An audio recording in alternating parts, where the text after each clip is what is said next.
행복을 전하는 동화TV 스토리텔러 써니가 이번에 소개해드릴 책은 박정섭 글, 이용남 그림, 사계절 출판사의 토선생, 거선생입니다.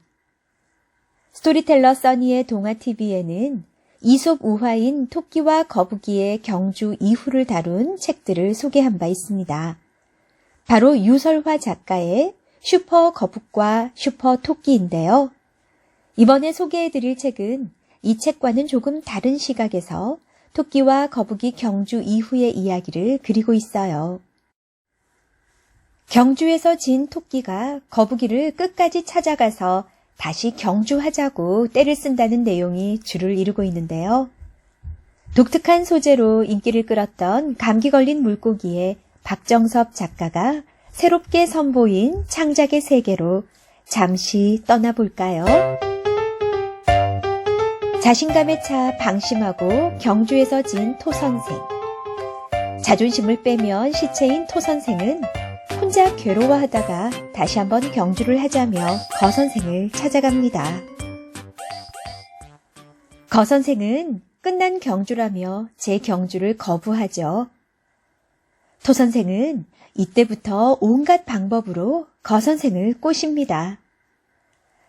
이보게 거선생, 날씨도 좋은데 잠시 차 한잔 할까?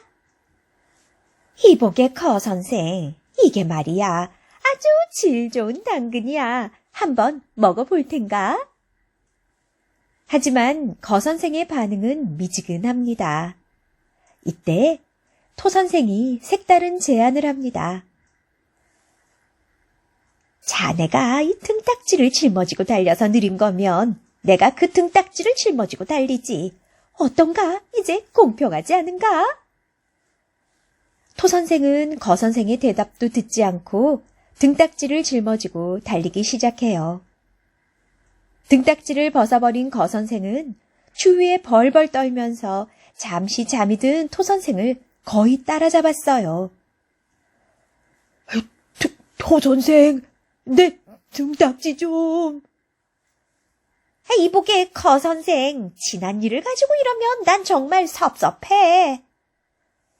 토선생은 모른 척 다시 뛰기 시작해요.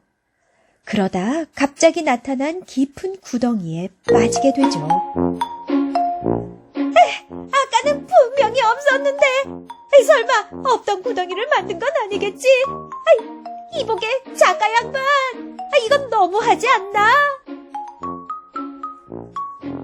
토선생은 작가까지 들먹이며 신세를 한탄합니다. 그러던 중 거선생이 나타나 토선생을 구하게 돼요.